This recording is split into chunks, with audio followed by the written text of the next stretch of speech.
Hey y'all, and welcome to Politibrawl. My name is Brian, and Lauren Boebert wrecks DC Mayor Muriel Bowser for her terrible record on crime in the district. Let's dive in. Is Washington, D.C. more dangerous now that you're in office? The nation is more dangerous with more guns and more violent We're crime. talking about Washington, D.C. here, and we have also seen that the police budget has been cut, $15 million in 2020, Mayor. Do you think that this contributes to an increase in crime? I think a lot of things have contributed to increases in crime across the country.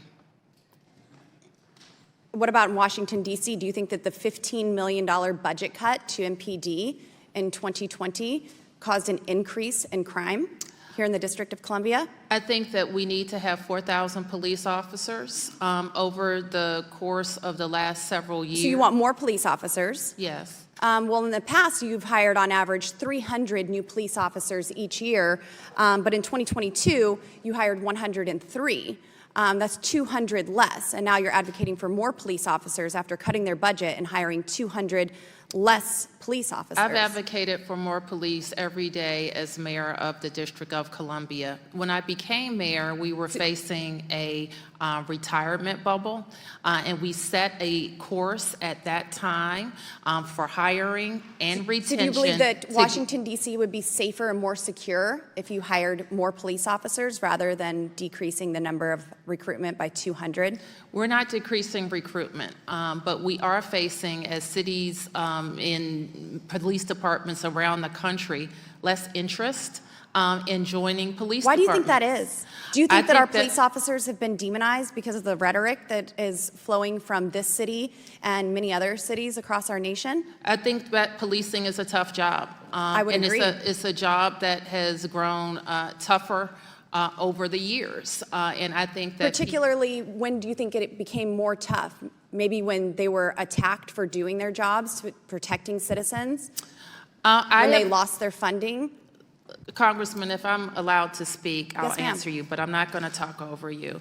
And so it has been my experience in the last 8 years that we have had to use more incentives, and we have investigated and researched what it's going to take to attract young people to come into policing. One thing that we have done in the district, for example, is to create a police academy that we're very proud of. Chief Conte, in fact, joined the police academy when he was 17 years old and rose through the ranks to be chief I don't need of to hear police. about childhood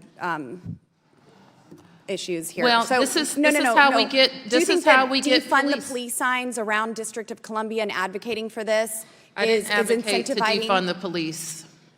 But you did defund them. $15 million budget cut. A $15 million budget cut in 2020. So, Madam Mayor, what would you say to the law-abiding citizens here in Washington, D.C., who, because of policies you've supported, are unable to defend themselves with this rise in crime? Crime being up 27%. Congresswoman, I don't have to come to here to talk to you, to talk to the residents of the District of Columbia. I talk to them daily. I have press conferences. And what do you say to these law-abiding citizens? What I tell them is that as their mayor, regardless of what's happening nationally, regardless of what's happening in our very complicated criminal justice system, as their mayor, I am charged with making it work. And if that means it is, I am charged with making it work. And what I have to— Do you think that you're doing a good job with that? Because I'm seeing that crime is up, violent crime is up, homicides are up, police funding is down, police recruitment is down. So is it working? Every day, we approach any vexing issue in our city, crime being among them, police recruitment being Madam among— Mayor, my time is up, but you know exactly what you need to make Washington, D.C. safer. You know that you need more police officers. You know that you need more funding. You know that you need policies that allow law-abiding citizens— Thank you, ma'am, it's my time.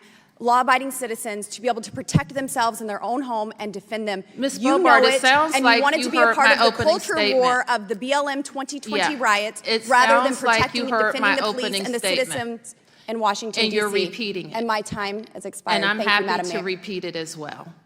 And what we have said, Mr. Chairman, if you would permit me, in that I was overtalked much of that 5 minutes, is that we have been very focused on how to make sure we have a policy environment that supports a safe city, but also that we approach it not just with law enforcement, but with opportunities and with prevention. Your policies are clearly making your city more dangerous, not safer. And ladies, time has expired. No self-awareness, zero attempt to resolve the problems, and no results. Lauren Boebert just basically read off a laundry list of what DC is trying to do and what they're failing at. When it comes to policing their own district, they're falling short of recruitment numbers, morale is low, and I've had a couple of encounters with DC policemen, and I'm going to be honest, they weren't good. I had to go and report a crime, and they just kind of rolled their eyes the whole time. They were bored. They didn't care. They knew that whatever they did was never going to stick, so this was just paperwork for them, and ultimately busy work. You know what busy work is, when your boss is mad at you and he gives you an extra job that you know is not necessary and it's not in your job description, but you do it so you don't rock the boat. That's what's going on here, ladies and gentlemen. And Muriel Bowser, I get on one hand trying to defend your record and defend what you're trying to do, and if your department is failing, you don't excoriate your department up the ladder, you do it to them in private. I understand that. But this isn't what's going on here. Muriel Bowser is defending a terrible record.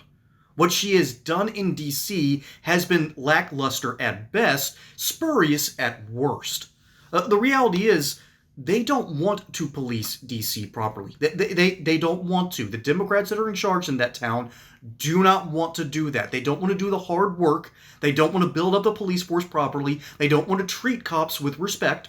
Hey, y'all, think the system's broken? You're right. It's not broken. It's designed that way. Central banks, surveillance currency, social credit scores?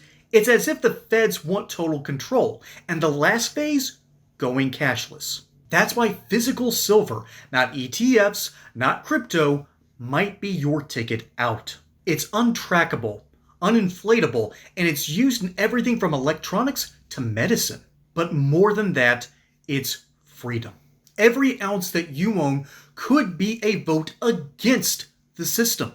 No passwords, no blackouts, no third-party access.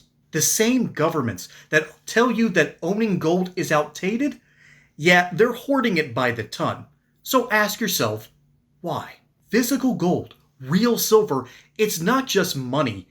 I believe it's an act of resistance. So to help you learn more about owning physical gold and silver, we have partnered with a great company, Goldco, which supports this channel, which we deeply appreciate.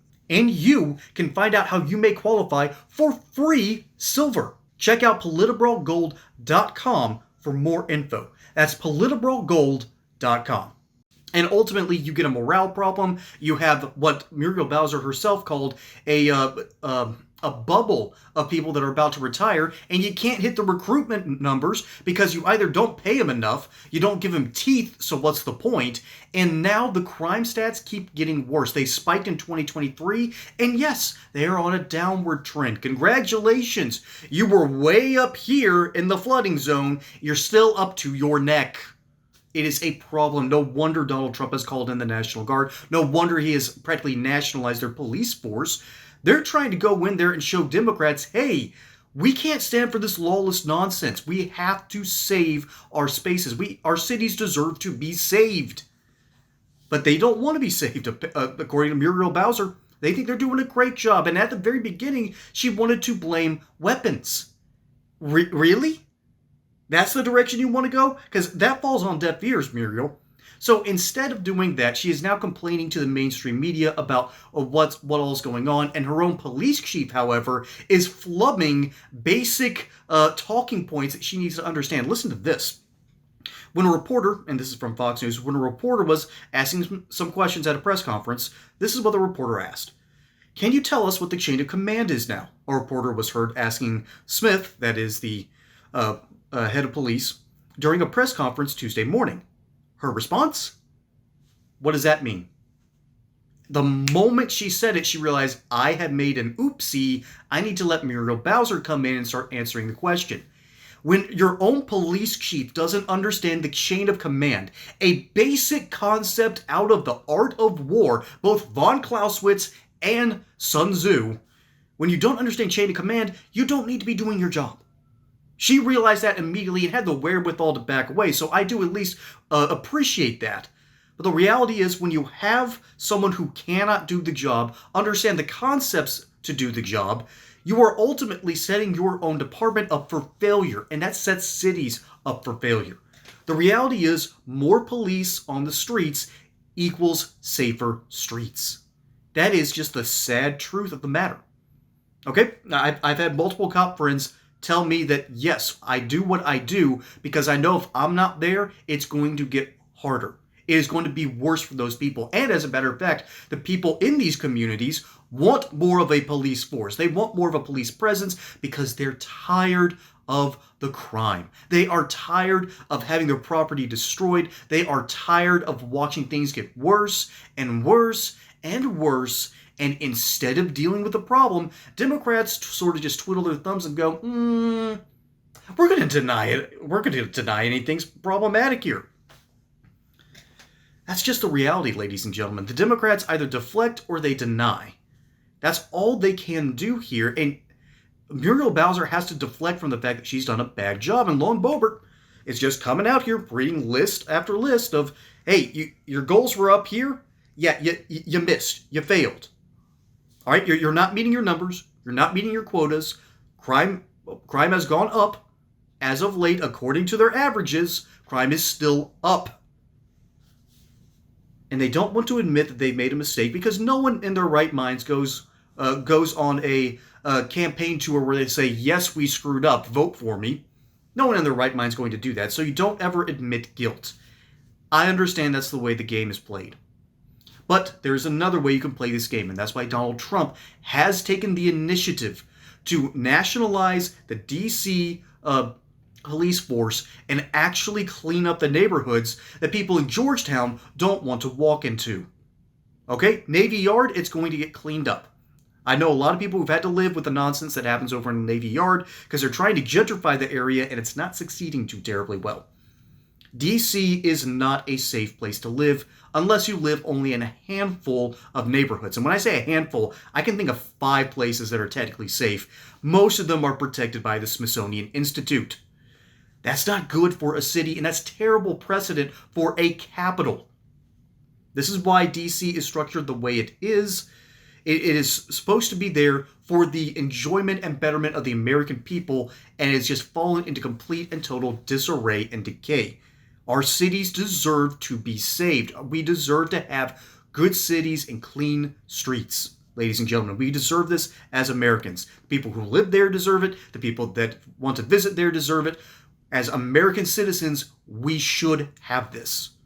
But let me know what you think down in the comments below. My name is Brian. Hope you enjoyed this segment here on Politibrawl. Don't forget to like and subscribe. Catch you on the next one. Until then, y'all have a good one.